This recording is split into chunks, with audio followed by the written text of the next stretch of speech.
questions? If you have any questions at all about our event, yes sir.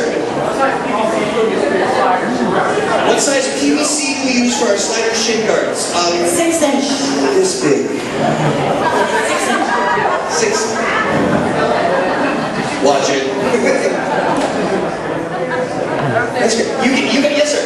I'm from Richmond, Virginia.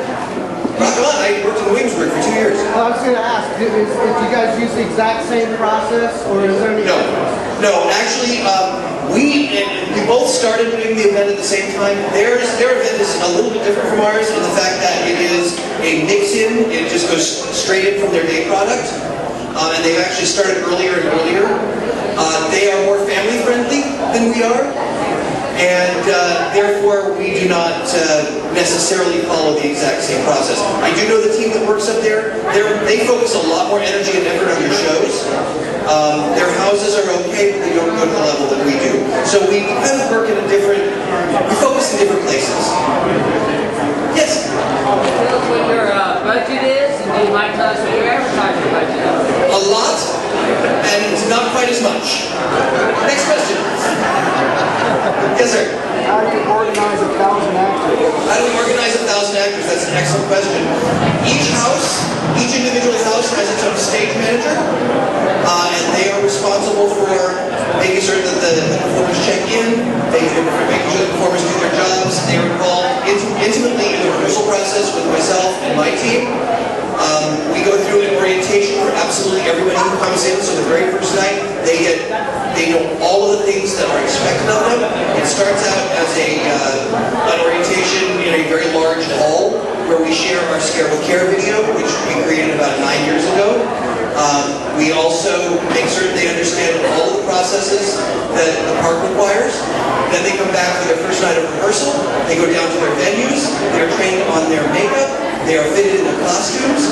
And we lovingly refer to it as herding night because it is basically moving massive amounts of people. There's so many people that we can't do herding night for the entire park at the same time. We actually have to split it in half. So we do half the cast on one night and the other half the cast on the other. Then they have a night to rehearse in their areas, and then they open and they are looked after in each house or scare zone by their own stage manager. And then we have, above that, we have what we call zone managers. The park is broken into either 2 or 3 zones depending on the year. And then above that, there is a manager on duty every night for the event. So it is a hierarchy, and it's basically making sure that people know what is expected of them and to redirect them when they don't do it properly. How much time do the performers have between breaks? We double cast everything. They do 30 minutes on, 30 minutes off, hour on to cover for lunch or dinner break. It's dinner break, but if you're getting up at 6, it's lunch. So they basically do a double cast for everything. The reason we do it that way is because we want our performers to always be fresh. We want them to always be top-notch. And if you've got a small hand-selected group of 25, you can probably work them harder. When you've got 1,000 people, you can't. And you can't hand-pick quite as carefully. The other thing is because we do have a lot of guests coming through, and it's lovingly referred to as the condo line. But what we do is that we set up every room in all of the houses so that there are multiple scares. So there's an opportunity for every guest to get some type of scare as they're walking through these houses. And by having the double cast like that, it allows us to always have that number of scares in the house all the time. We don't break, we do not batch, and it's a constant flow through for the house. Now there's certain ways that we control that flow through so that it's not, it is controlled, but it is still a continual flow through. Okay. There's a question over here?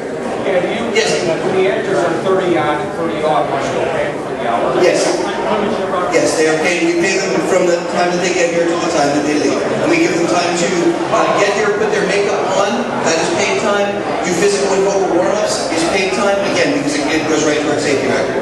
And then we give them a very short amount of time that is paid to get out of costume and makeup and go home and get sleep. Ticket price? Full ticket price last year was, and Jill just quoted, $65 what? $64.95 was full ticket price, but anybody who paid full ticket price was not paying attention because there were discounts everywhere. And discounts up to almost 50% off. So Our average ticket price is about $39.95. That's what the average ticket price is. And the thing is, that is for, again, seven houses, 4 scare zones, roaming wards throughout the park, over and above shows, and then over and above that, we're a theme park. So rides We've got rides, we've got coasters after dark, we've got all kinds of rides and stuff that you can enjoy as well. So, yes. It's almost time to go out. One more question, and I want to have Scott give us a brief description of the 2 houses that you're going to go through. Very good.